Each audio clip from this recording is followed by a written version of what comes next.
네, 감사합니다. 오늘은 전쟁과 같은 삶에서라는 제목으로 하나님의 말씀 함께 나누도록 하겠습니다. 오늘 본문은 여호수아와 이스라엘 백성이 가나안 땅 북쪽 지역에 살고 있는 하솔 왕과 북쪽 연합군 간의 전쟁에 관한 내용입니다.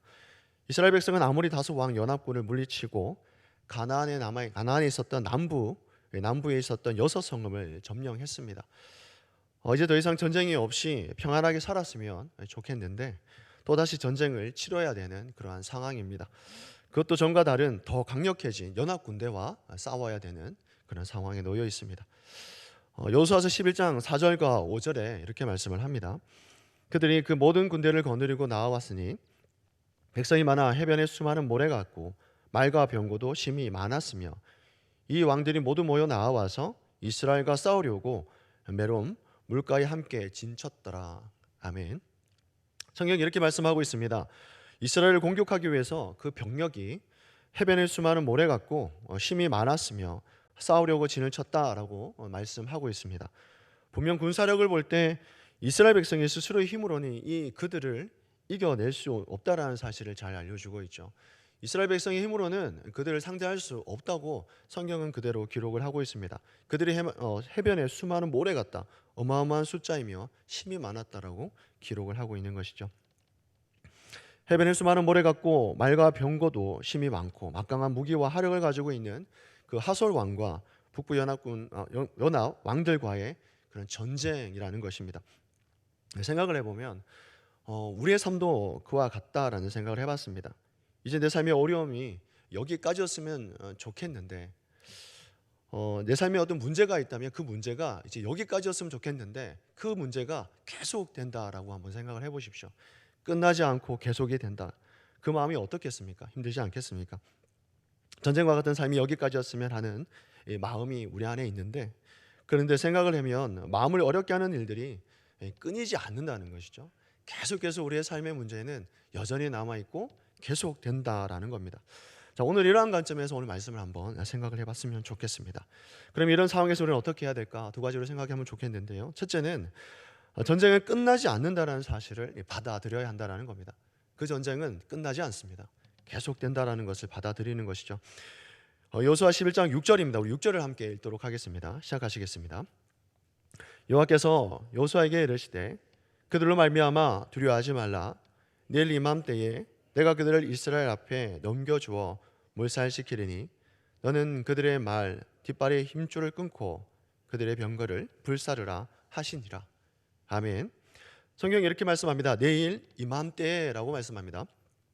전쟁이 없는 것이 아니라 엄청난 숫자의 북부 연합군이 이스라엘을 대항하여 진을 친 그러한 상황이 전개되는 가운데 미리 하나님께서 여호수아에게 하신 이 말씀입니다. 무슨 말입니까? 그러니까 전쟁이 없는 것이 아니라 내일 이맘때에 전쟁이 분명히 일어난다라는 것이죠. 다시 말하면 이스라엘 백성은 그 전쟁에 임해야 되고 그 전쟁에 대비해야 한다라는 겁니다. 이미 일어날 사실들에 대해서 이미 하나님께서 그 전에 말씀하시는 거죠. 전쟁이 없는 것이 아닙니다. 그렇습니다. 이 전쟁은 피할 수 없는 이 전쟁이라는 것이죠. 다시 말하면 이 땅을 살아가는 그리스도인들에게도 전쟁은 피할 수 없다는 말과 같은 것 같습니다. 그 사실을 부정하기보다는 받아들이고 인정하는 것이 중요한 것이죠. 성도의 삶 가운데서 늘 전쟁이 있습니다. 우리는 이것을 영적 전쟁이라고도 합니다. 그러니까 우리의 싸움은 혈과 육의 싸움이 아니라 영적인 싸움인 것이죠. 하나님께서 여호수아에게 어떤 방식으로 싸우라고 이렇게 말씀하시기 전에 먼저 말씀하신 것이 그들로 말미암아 두려워하지 말라라고 말씀하셨습니다. 이 전쟁은 눈에 보이는 전쟁이 아니라 보이지 않는 전쟁이라는 것입니다. 그렇습니다. 왜 하나님께서 그들로 말미암아 두려워하지 말라고 말씀하셨겠습니까? 때로 눈에 보이는 일들이 더 크게 보일 때가 있습니다. 그런데 생각을 해보면 눈에 보이는 것보다 보이지 않는 영역이 더 중요하다는 사실을 우리에게 알려주시려는 것이죠. 이 전쟁은 하나님을 신뢰하고 의지하며 믿음으로 반응해야 되는 전쟁이기 때문에 그렇습니다. 성도의 삶 가운데 일어난 모든 일들은 영적인 문제인 것이죠. 보이지 않는 일입니다. 내게 일어나는 모든 일이 영적인 일이라는 것이죠. 누구의 통치를 받느냐 하는 문제입니다. 그렇지 않습니까? 누구를 더 의지하고 또 의지하느냐에 대한 문제인 것이죠. 삶의 전쟁은 끝나지 않는 전쟁입니다. 우리의 삶에 일어나는 일들은 끝나지 않습니다. 계속해서 진행되는 것이죠. 그럴 때 우리는 어떻게 해야 되겠습니까? 그것을 받아들이고 수용하되 더 하나님을 의지하며 나아가야 하는 것이죠. 그렇게 늘 깨어서 영적 전쟁을 준비하는 저와 성도님 되시기를 주님의 이름으로 축원합니다. 아멘. 그다음 이런 상황에서 어떻게 해야 될까요? 마음이 어렵게 하는 일들이 계속해서 일어날 때 우리는 어떻게 하면 되겠습니까? 두 번째는 전적으로 하나님을 의지하며 내려놓아야 한다는 겁니다. 전적으로 하나님을 의지하며 내려놓는 겁니다. 요사서 11장 6절의 말씀입니다. 우리 6절을 함께 읽도록 하겠습니다. 시작하시겠습니다. 여호와께서 요수아에게 이르시되 그들로 말미암아 두려워하지 말라. 내일 이맘때에 내가 그들을 이스라엘 앞에 넘겨 주어 몰살시키리니 너는 그들의 말 뒷발에 힘줄을 끊고 그들의 병거를 불사르라 하시니라. 아멘. 하나님께서 이스라엘 백성들을 보다 앞서서 전쟁에서 이제 승리하신다라고 미리 말씀을 하셨습니다. 그런데 문제는 뒤에 있습니다. 뒤에 보게 되면 이렇게 말씀을 합니다. 너는 그들의 말 뒷발에 힘줄을 끊고 그들의 병거를 불사르라라고 말씀을 하는 것이죠. 이게 말이 되겠습니까? 전쟁에서 압도적으로 승리하기 위해서는 군사뿐만 아니라 무기도 있어야 되는 것이죠. 보다 더 강력한 무기가 있다면 그 전쟁의 승패를 좌지우지할 수 있지 않겠습니까?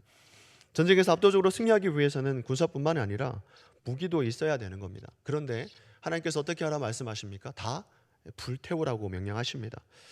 앞으로의 삶에서 가장 중요하고 요긴한 것을 포기하라고 명령하는 것이죠.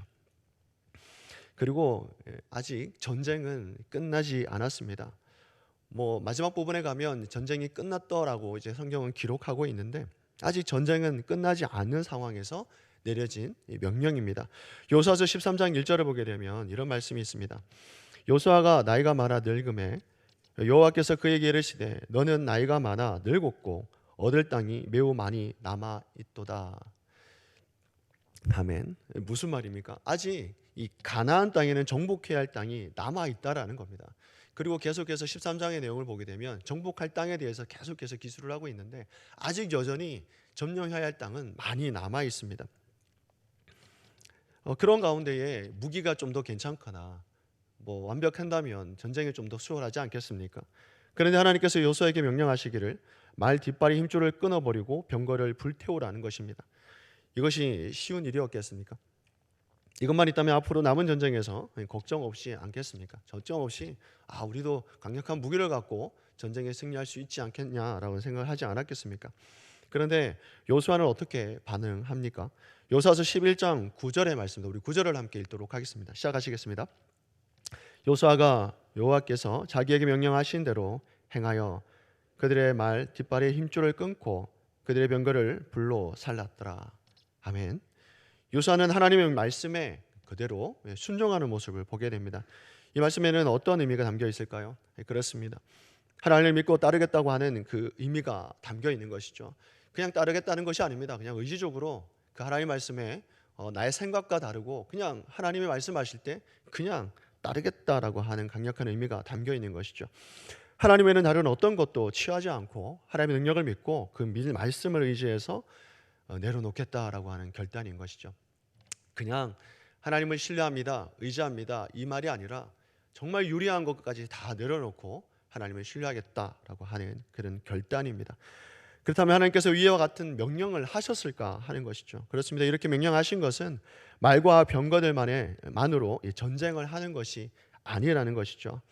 만약에 이 전리품을 취하게 되었다면 다음 전쟁에서 여호와 하나님을 의지하기보다는 병거를 더 의지하지 않았겠습니까? 그러한 무기를 더 의지하며 마음을 또 그 병거에게 주었지 않았겠습니까? 이런 마음이 사로잡히지 못하도록 하신 것이죠. 이 전쟁의 승리는 말과 병거에 있는 것이 아니라 하나님께 있기 때문에 그렇습니다. 이 전쟁의 승리는 하나님께 있습니다. 잠언 21장 31절을 보게 되면 이런 말씀이 있습니다. 싸울 날을 위하여 마병을 예비하거니와 이김은 여호와께 있느니라. 아멘. 시편 20편 7절에도 보면 이런 말씀이 있죠. 어떤 사람은 병거, 어떤 사람은 말을 의지하나 우리는 여호와 우리 하나님의 이름을 자랑하리로다. 아멘. 혹 하나님을 의지하지 않고 내가 붙들고 있는 것들이 있습니까? 그것이 무엇입니까? 오늘 하나님을 의지하며 내려놓기를 소망합니다. 내려놓으면 안 되겠다고 하는 것, 이것이 때로는 나를 어렵게 하지 않겠습니까? 이것만 있으면 내가 이 전쟁에서만큼은 승리할 수 있는데 라고 하는 것, 이것이 나를 어렵게 한다는 것이죠. 내려놓고 맡길 때 우리 삶 가운데에 안정감이 생기는 것입니다. 그렇게 하나님을 신뢰하며 오늘 하루 영적 승리에서 승리하는 저와 성도님 되시기를 주 예수 그리스도 이름으로 축원합니다. 아멘. 기도하시겠습니다. 사랑의 하나님, 감사와 찬양을 올려드립니다. 날마다 새벽을 깨우고 기도하는 당신의 백성의 삶을 축복하여 주옵소서. 저들의 앞날과 자녀들에게 복을 더하여 주시고 은혜를 베풀어 주옵소서. 우리는 영적 전쟁 중에 있습니다. 누구보다 하나님을 더 의지하게 하시고 내 힘으로 붙들려 했던 모든 것들을 내려놓고 하나님을 더 강력하게 의지하며 오늘을 살아갈 수 있도록 인도하여 주옵소서. 기도 제목 가운데 있습니다. 기도 제목 들고 나왔습니다. 하나님, 기도 제목 하나하나에 응답하여 주시고 또 응답되어진 것들을 통해서 하나님 홀로 영광 받아 주옵소서. 감사와 찬양 올려드리며 예수 그리스도 이름으로 기도드리옵나이다. 아멘.